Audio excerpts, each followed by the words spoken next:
And hello, today's first sponsor is me. If you didn't know, we do have a Patreon, patreon.com/Illuminaughtii. So if you just want to hang out in a great community where we have lots of VCs to hang out, games we play, movies we watch, and of course, some really cool perks like some letters from Casper, monthly Q&As, ad-free episodes, bonus episodes that sometimes are a little too spicy that just can't go on YouTube for a variety of reasons, and a whole lot more, make sure to check out the Patreon at patreon.com/Illuminaughtii. There's nothing better than a good day at the salon. Whether you're there to change your hair to the newest unicorn fashion colors or simply there to revitalize your curls, there's nothing more relaxing than going into a salon and coming out feeling like a brand new, rejuvenated person. And there are a plethora of options you can choose from to live your hair dreams. You can have your hair relaxed, bleached, dyed, curled, or pretty much whatever you want. But unfortunately for many of us, doing these things can leave us with ever so burdensome split ends or brittle hair. This is where Olaplex steps in. Since launching in 2014, Olaplex has become one of the most beloved hair treatments on the market. Out of seemingly nowhere, salons across the world were picking up on the new revolutionary hair treatment and touting it as a miracle cure for anyone's damaged hair, especially color-treated hair. It helped colored hair look brighter, strengthened your hair, and helped manage your most expensive and luxurious hair extensions.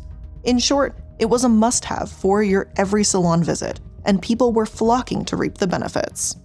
But recently, news has come to light that has people second-guessing the supposed miracle cure. Was it really strengthening hair? Or was it making it fall out?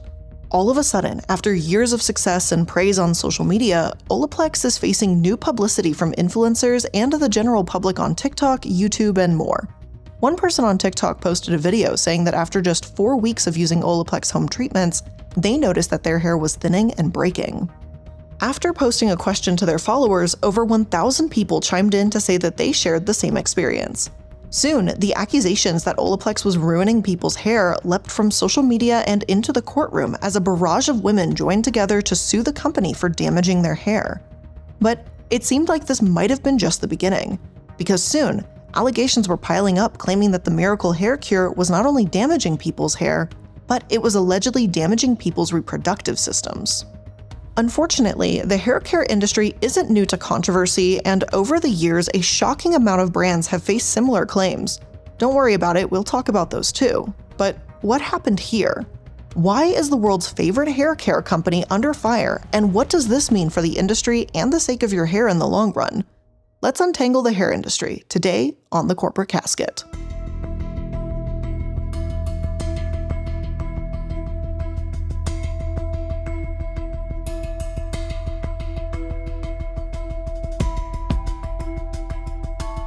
One way or another, most of us have been faced with some kind of hair care that absolutely ruined the integrity of our luscious locks. I know I have had multiple instances of switching my hair care brand only to find that my hair had been completely ruined and it would take months to bring my hair back to life. At one point in time, I used to dye my hair bleach blonde, as a matter of fact, and I used to do it at home because I was broke more than anything and I couldn't afford to go to a hair salon. And when I finally could go into a hair salon, she essentially dyed my hair back to brown and was like, you're gonna just have brown hair for 2 to 3 years while we let all this terrible hair grow out so we can cut it off. But unfortunately, a lot of this seems to be just the way of the industry. But normally with massive brands that are used by salons all over the world, you wouldn't expect there to be these kinds of, problems. The case of someone going to Sally Beauty Supply, picking up a bucket of bleach and bleaching their own hair at home and totally messing up the process. Not that I'm literally pointing out to anyone in particular, myself. So when people started to come out with stories about Olaplex destroying their locks, it's pretty safe to say that most people were shocked. It all started when a group of women came together to file a lawsuit earlier this year against the company and claimed that they had, quote, lost their hair and developed bald spots. Additionally, some of the women claimed that they had been experiencing even worse symptoms from the treatment, ranging from rashes to burning to even open sores. The stress and anxiety of facing these conditions, some say, caused them to fall into depression. According to the lawsuit, Olaplex contained 2 primary ingredients that could have caused this reaction.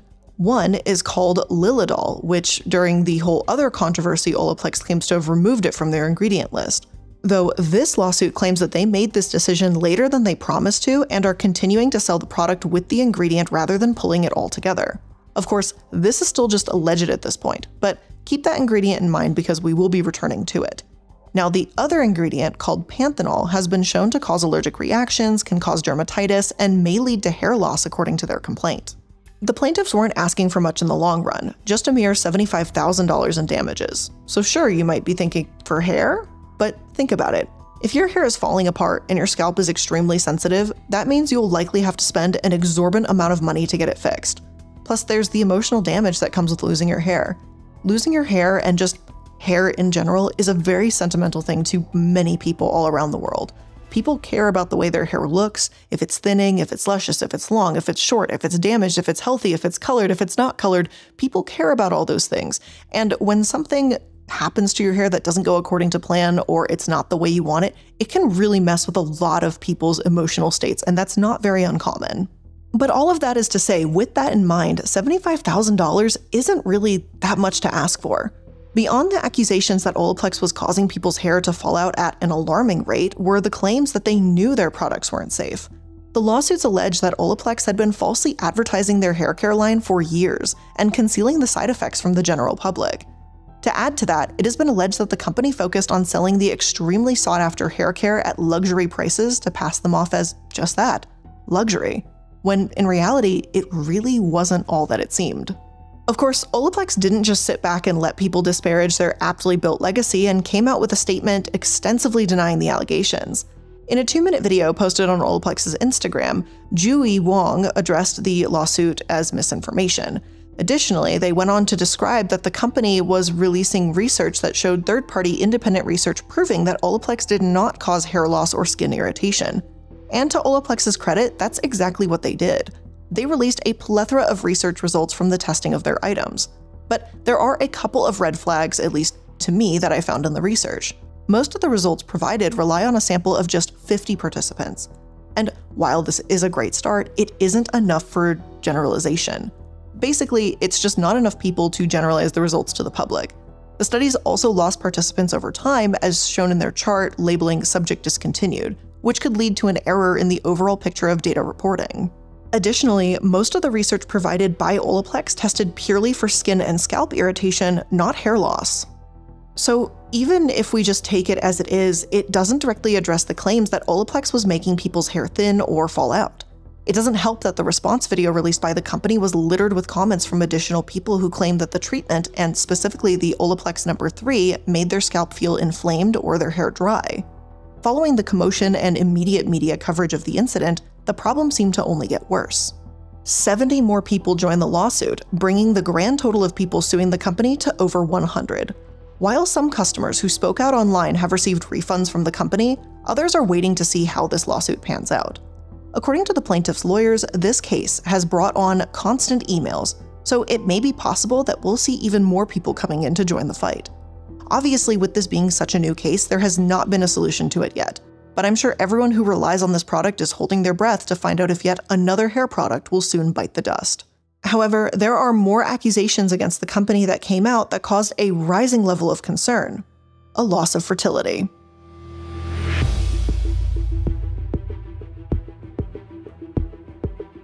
So, in the interest of not spreading misinformation, I do need to clarify something at the very beginning of this section.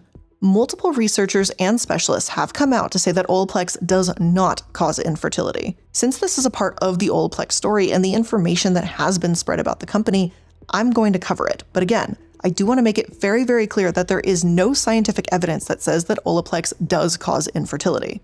Okay? Cool. So let's move forward and talk about how this rumor even started. Essentially out of nowhere, one day, TikTok and other social media platforms absolutely exploded with rumors that Olaplex's items were responsible for causing infertility. Why would this sudden accusation happen? Well, because of a ban that was put in place in the UK on one of the ingredients that we mentioned in the last section called Liliol. In March 2022, beauty companies in the UK were banned from selling any product containing the ingredient, otherwise known as BMHCA. At this time, the relatively common fragrance ingredient had been classified as a carcinogenic, mutagenic, and reprotoxic substance under the classification, labeling, and packaging regulation standards of the European Union and Great Britain. Now, it's not very shocking that some people would react quickly to this because it's pretty terrifying to hear that something you use often has been deemed to have possible negative effects on reproduction. It is important to note that these conclusions come from animal studies and not studies based on humans, which Olaplex itself would point out after the massive controversy.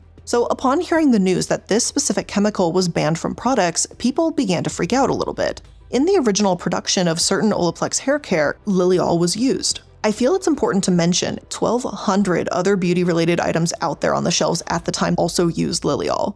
After learning this information, the internet seemed to collectively lose their minds. And once again, this is a kind of predictable reaction. I would be upset too if I learned that my favorite product contained an ingredient that was now being labeled as a danger to reproduction. After the announcement, one content creator by the name of Hassini K went almost instantly viral when they posted a video with a caption that read, "When you find out Olaplex is going to be banned in the EU and UK next month." During the video, Kay went on to describe that Olaplex number 3 contained the affected ingredient, though they did point out that the company would likely remove the ingredient soon or had reportedly already done so before the video was released.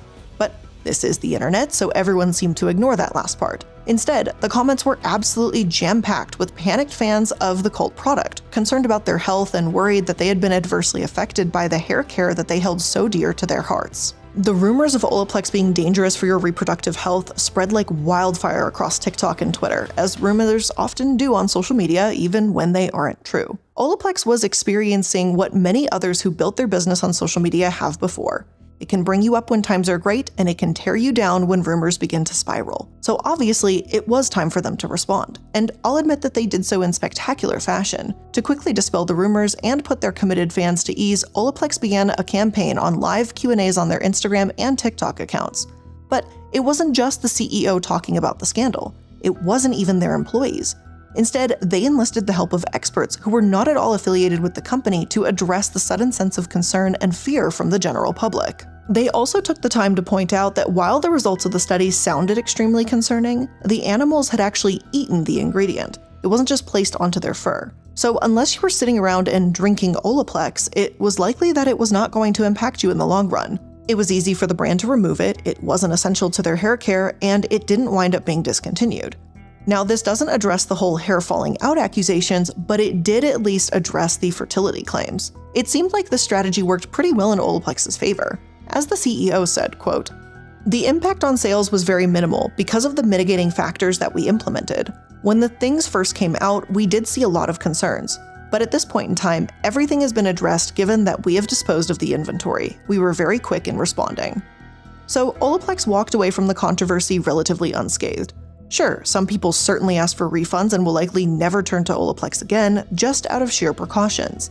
But for the most part, this particular social media blitz didn't do much damage to their reputation, though some of the jokes made at the time will forever make me laugh. Particularly the one that says, "So you mean I can have great hair and no kids?" And I mean, just come on now, it's kind of funny. However, you might not get great hair either, that's also apparently a possibility. The event prompted some publications to come out with helpful tips and tricks to avoid mass confusion and alarm in the future. Always do your research. If you're seeing something about harmful ingredients spreading around your favorite product, make sure to look into it further. And sometimes you'll learn that it is in fact dangerous. Other times you'll learn that the internet is simply overreacting. Unfortunately for all of us, Olaplex is not the only hair care company that has been overwhelmed by scandal. Over the years, many others have faced accusations, lawsuits, and pushback. At some point, we've got to question, what the hell is actually going on in the hair care industry?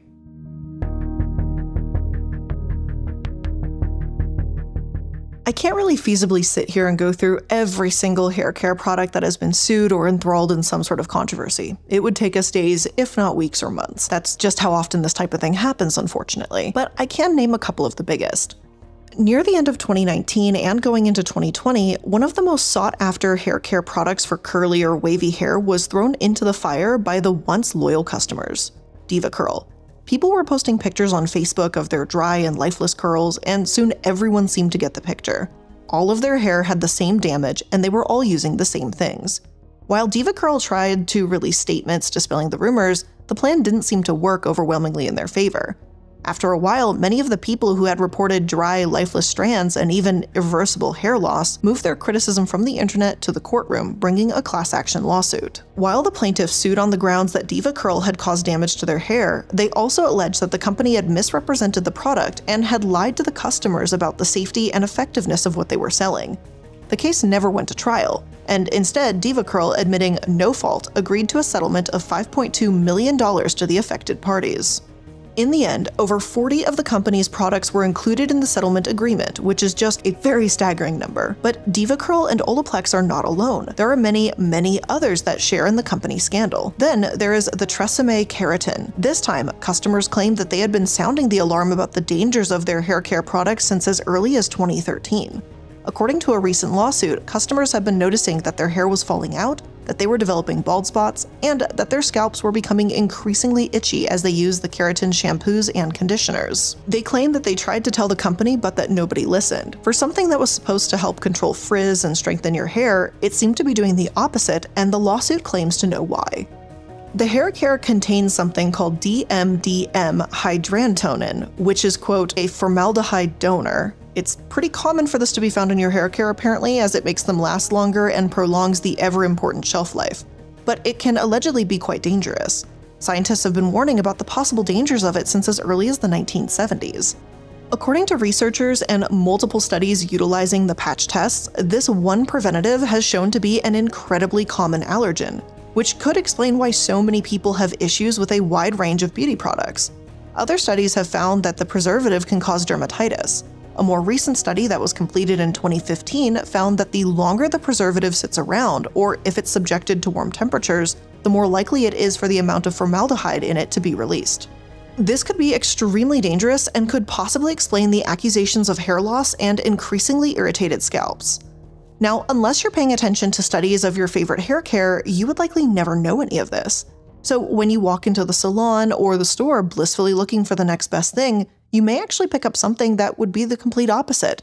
It may not be your hair savior, it might be your hair nightmare. Now, this particular lawsuit is actually still in progress, so we're gonna have to wait and see if it grows or is simply settled like so many of the others have in the past. But why is this? Why is it just so common for hair products to actually damage our hair? Well, for one, the hair industry and the beauty industry as a whole is drastically unregulated, allowing companies to go about their business with minimal care for repercussions. After all, if the worst that can happen to a multi-million-dollar or even multi-billion-dollar company is a lawsuit that they can swiftly settle out of existence, then why pay the extra effort to make sure that their products are safe, just out of the kindness of their hearts? That would be the optimistic viewpoint, but unfortunately, regulations have proven time and time again to be far more effective than optimism. In 2022, a new law was passed that sought to do just that, though it still has a bit of a way to go. The Modernization of Cosmetics Regulation Act of 2022, also known as MOCRA, as I'll be calling it that going forward too because otherwise it is quite a mouthful, they brought some new practices that might be a little bit more pressure on the beauty industry to help properly vet the items before sending them out to the masses. For one, the FDA is now legally capable of issuing mandatory recalls of items that have been found to be unsafe. Before this, they could pretty much just strongly suggest that companies pull them, and as you can imagine, this has had some pretty damning consequences. Additionally, MOCRA requires that companies now disclose the fragrance ingredients that are commonly known to be allergens to the FDA, but there's a catch. They don't have to disclose this to their consumers. So unless the FDA feels like these allergens are bad enough to completely recall something, it's possible that consumers will still be left in the dark, as they have been for years. Hopefully, the requirement that companies have to disclose their ingredients will make them take pause and maybe take some precautionary measures, but that's not an overwhelming guarantee. There's still a very long way to go to regulate one of the least regulated industries in the US. If we want to see more regulation and more accountability from the multi-billion-dollar beauty industry, it might be time to make our voices heard. The lawsuits piling on companies are a great first step, but it also may be beneficial to call your local lawmakers. Demand more accountability and transparency from an industry that provides items to pretty much every human on Earth. And in the meantime, a lot of the responsibility seems to fall on the consumer. So we're going to go over a few tips for avoiding dangerous hair care and choosing the right fit for your hair.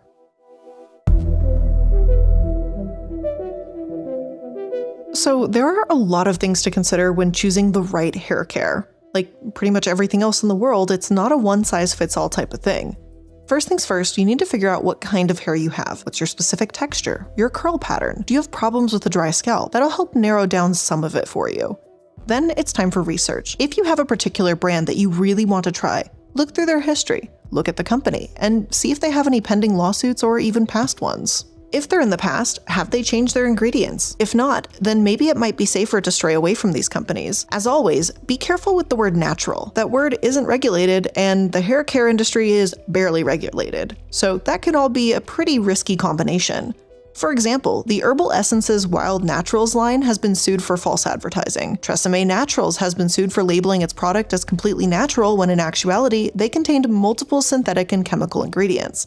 Again, just because something says it's natural does not mean it is. And this brings us to the ingredient list. Always, always, always, always read the ingredients. Consumer Notice has a list of dangerous ingredients you may want to avoid while browsing the hair care aisle.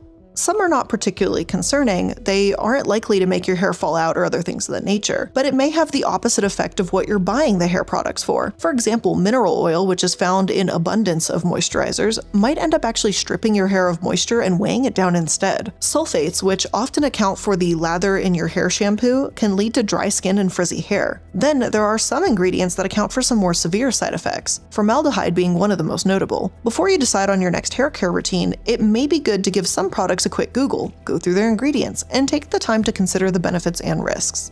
Of course, if this isn't something you're particularly excited to do, you can choose the other option. You can turn to the professionals. Ask your favorite stylist what their favorite product is. Discuss the benefits and risks of how they might impact your hair. After all, your hair care expert probably knows your hair better than you do, so it could be a great resource to turn to.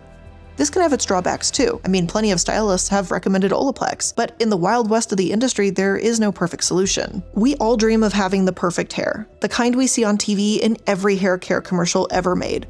But as the beauty industry remains widely unregulated, this can be a difficult dream to bring to fruition. So for now, be sure to do some due diligence before picking your next favorite hair care routine. Everything might not be as it seems, and hey, it's better safe than itchy and balding, right?